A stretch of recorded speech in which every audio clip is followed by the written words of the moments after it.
Hello everyone, it's Seth, probably better known as Saffron Olive, and we're back here today with another edition of Against the Odds. So last week, in the Against the Odds poll, Assault Formation came out the clear-cut winner. It finished 3 percentage points ahead of Shadowborn Apostle in Modern, and then coming in third was Eater of Days, so those two will be on the next poll. And then coming in last place are Legacy Option, Coalition, Victory, and at the very bottom of our poll was Goblin Piledriver for Standard. So, this week we are playing Assault Formation in Standard, and this deck turned out really sweet. So for our intro this week, I kind of want to walk you through the process of building this deck, because I started off trying to build just a straightforward, like, green-blue aggro deck around Assault Formation. A bunch of cheap creatures with big butts, play the Assault Formation, attack, but I kept adding more and more things, and this deck just kept getting more and more spicy and more complex. So here is the progression that led to this week's pretty sweet deck for Against the Odds. So first off, we got Assault Formation. 1 in a green, you get an enchantment. Each creature you control deals damage equal to its toughness instead of its power. So a 0/6 all of a sudden is basically a 6/6. It can attack for 6 damage and also block for 6 damage. Then you can pay a green and give a creature with Defender the ability to attack for a turn. And then you can pay 2 in a green and crusade your entire team. Each creature you control gets +0/+1 until end of turn, and since they're dealing damage by their toughness, this equals 1 extra damage, basically 1 extra power for each creature we control. So obviously, Assault Formation wants creatures with high toughness, so I started out saying, okay, we're going to build a deck that has Assault Formation and play some cheap creatures with big toughness and be like this really wacky aggro deck where we're playing a bunch of 0-powered creatures, but they're actually really powerful because of Assault Formation. So anyway, we start off with these creatures. Disowned Ancestor. 1 black you get a 0/4, but with Assault Formation, remember, this is like a Vexing Devil with no downside. It's a 4/4 for 1 black mana if you have an Assault Formation. You can pay 1 in a black to outlast it. Sidisi's Faithful, this one actually shows up in Standard. It is a 0/4, which means it's a 4/4 with Assault Formation. You can exploit, so sack a creature when it enters the battlefield, and if you exploit, you can bounce a creature, return it to its opponent's hand. And then Dragon's Eye Savant's probably the sweetest one of all. It is a 0/6, which, remember, is a 6/6 for 1 in a blue. Basically just the most powerful creature in Standard if you have an Assault Formation. You can play it face down and morph it by revealing a blue card, and then you get to take a peek at your opponent's hand. So we started with Assault Formation, start playing these 0 power but high toughness creatures, which I know it's confusing, but are actually high power creatures with Assault Formation. And I said, well, maybe what we need to do is go 4 color and play Break Through the Line. So Break Through the Line is this red enchantment, costs 1 in a red. You can pay 1 red, and target creature with power 2 or less gains haste until end of turn, and it can't be blocked. So the idea of Break Through the Line is you can sneak through a little damage here or there, because you can't give this ability to a creature with a lot of power. Well, with Assault Formation and all those creatures we were talking about, we're actually giving, and I know this is confusing, we're giving a creature that has 0 power, but actually can attack for 4 or 6 damage, haste and unblockable to end a turn.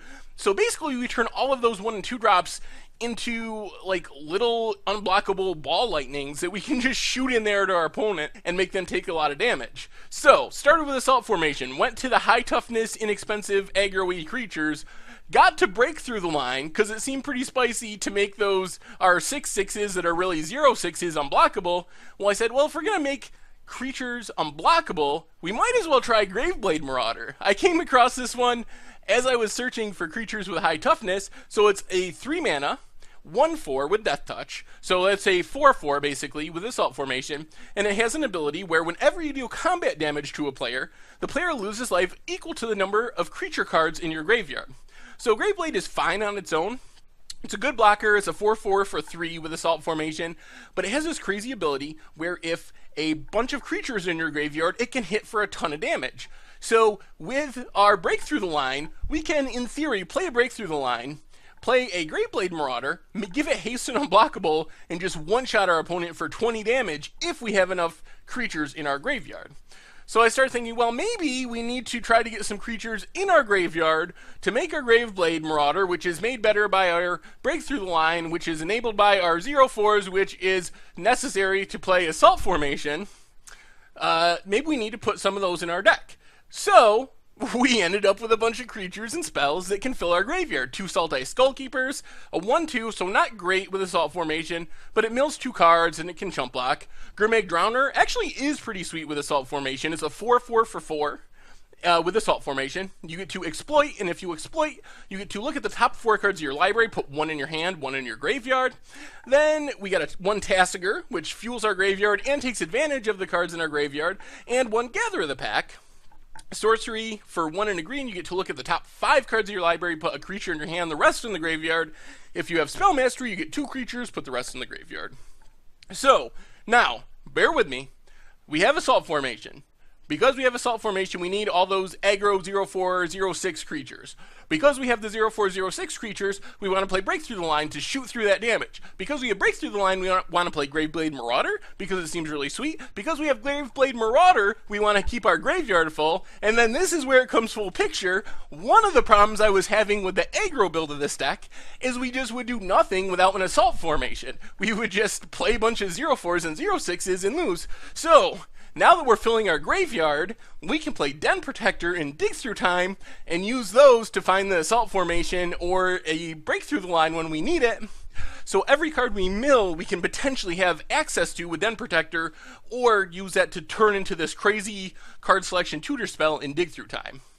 So, bear with me.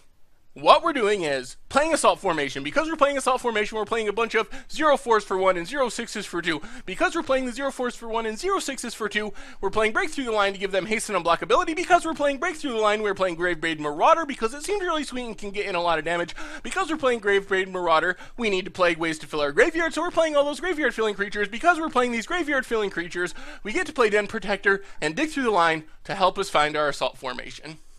See the nice cyclical nature of our deck. Anyway, the sideboard. 4 dresses, 1 negate, 1 disdainful stroke, 1 dispel. Sideboard continued, 1 self-inflicted wound, 2 ultimate prices, 3 radiant flames, and a languish. So that's the deck. I have no idea how good this will be, but I'm pretty sure it's going to be sweet. We have a lot of stuff going on, and while we're all about Assault Formation and can definitely get these sweet aggro draws where we just beat down with Dragon's Eye Savants for 6 damage on turn 3, we can also get sweet draws where we fill our graveyard and just hit our opponent for 20 in 1 shot with Graveblade Marauder with the help of Assault Formation and Break Through the Line. So the odds of this winning, it seems sort of like a real deck in some sense, but I'm gonna say we win. Oh man. Maybe like 25% of the time, 1 out of every 4 games. If we get lucky, we might be able to steal a match. I don't know, I'm a little worried that we just don't have very much removal. So there's chances we just get run over by our opponent doing things.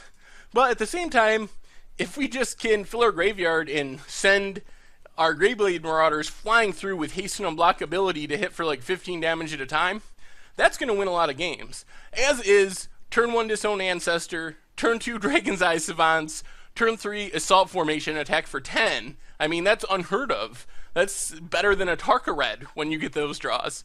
So, I have no idea what to expect, but the deck looks really spicy, and I think it's going to be fun to play. So I hope you enjoy it. Make sure to check out the website, mtggoldfish.com, decks, prices, metagame, strategy, pretty much everything and anything you could want related to Magic the Gathering. It's also where you'll find the article for this Against the Odds and the poll for the future Against the Odds. And if you enjoyed the video, make sure to click the subscribe button that's about to pop up on the bottom of your screen, because it'll keep you up to date on all the latest and greatest in video content from mtggoldfish.com. Anyway, thank you all for watching. I hope you enjoy the Assault Formation Against Odds videos, and I will talk to you soon.